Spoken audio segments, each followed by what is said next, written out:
L'économie encore et la fronde des hôteliers français. Contre qui? Contre les géants de la réservation en ligne. Vous les connaissez sans doute, Booking, Expedia, Kayak ou autres. Ils sont devenus indispensables, mais ils sont accusés aussi de court-circuiter les clients et les marges. Enquête Camille Gutin, Justine Veil, Valentin Crua.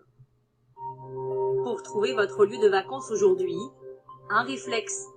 Internet et ses milliers d'hôtels regroupés sur des centrales de réservation. Dominés par un géant mondial, Booking.com. Plus d'1 million d'établissements dans le monde, dont 61 000 rien qu'en France. Comment le site s'est-il imposé? Quelles sont les conséquences pour les hôteliers? Sur la Côte d'Azur, la propriétaire de ce 2 étoiles dresse un constat simple. En 10 ans, Booking est devenu incontournable. Il suffit de regarder le carnet de réservation. Donc ce qu'on voit en jaune, c'est des réservations qui viennent en l'occurrence de Booking. Donc cette semaine, j'ai 11 réservations sur moitié-moitié. Moitié clients en direct et moitié clients via Booking. Il n'y a pas suffisamment de clients en direct pour qu'on puisse vivre, tout simplement. Le site n'est qu'un intermédiaire. Les hôteliers confient une partie ou la totalité de leurs chambres à Booking. La plateforme propose ensuite ses chambres à des millions d'internautes, autant de clients potentiels. En contrepartie de cette vitrine, l'hôtel doit payer une commission de 15% en moyenne à chaque réservation. Des commissions qui pèsent lourd, 13 000 € pour cette hôtelière l'année dernière, soit 7% de son chiffre d'affaires. 15%, c'est un peu sévère. L'impact que ça a eu, c'est qu'on est obligé d'augmenter nos prix. En haute saison, on monte nos prix. On n'aurait jamais osé faire certains prix il y a encore 10 ans en arrière. Et les commissions peuvent augmenter. C'est ce qui serait arrivé à cet hôtelier qui souhaite rester anonyme. Vous êtes un hôtel référencé sur Booking, vous recevez un mail qui vous dit que le taux est passé de 12 à 15%. Si vous continuez à commercialiser, c'est-à-dire à mettre des chambres en disponibilité sur leur site, vous payerez 15%. Non. Une plateforme inflexible dans les négociations.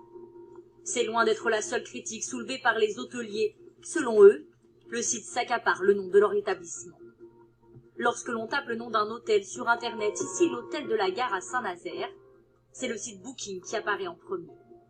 Le site appartenant à l'hôtel n'apparaît qu'en 5e position. Car Booking dépense des milliards pour apparaître en tête de liste sur les moteurs de recherche. Une pratique jugée déloyale par les hôteliers. Ça, c'est un détournement de clientèle.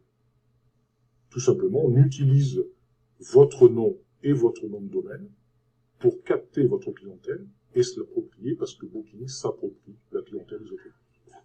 Et certains hôtels apparaissent contre leur volonté sur le site. C'est le cas de cet établissement dans les Alpes.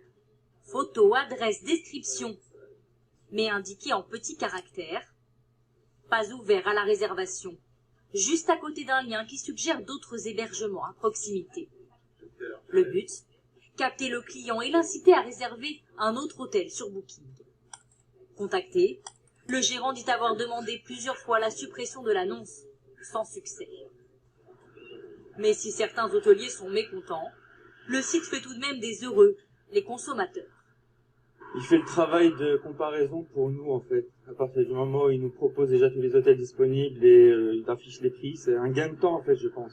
Il y a les avis des internautes, et puis voilà, les photos, tout. Donc, effectivement, ça m'aide à chercher.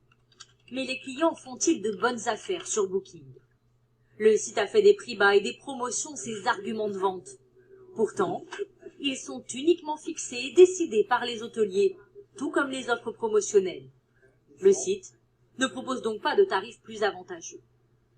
Mais pour inciter les clients à réserver au plus vite sur sa plateforme, Booking a une astuce. Indiquer en temps réel le nombre de personnes consultant une annonce, les chambres encore disponibles ou bien le nombre de réservations. 71 en une matinée pour cet hôtel parisien. Nous appelons le directeur pour vérifier.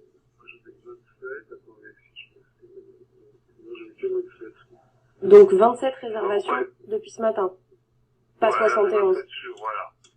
Contacté, Booking a annulé au dernier moment notre interview.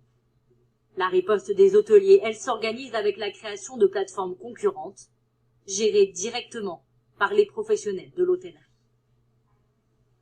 Et pour plus d'informations, vous pouvez télécharger notre application France Info.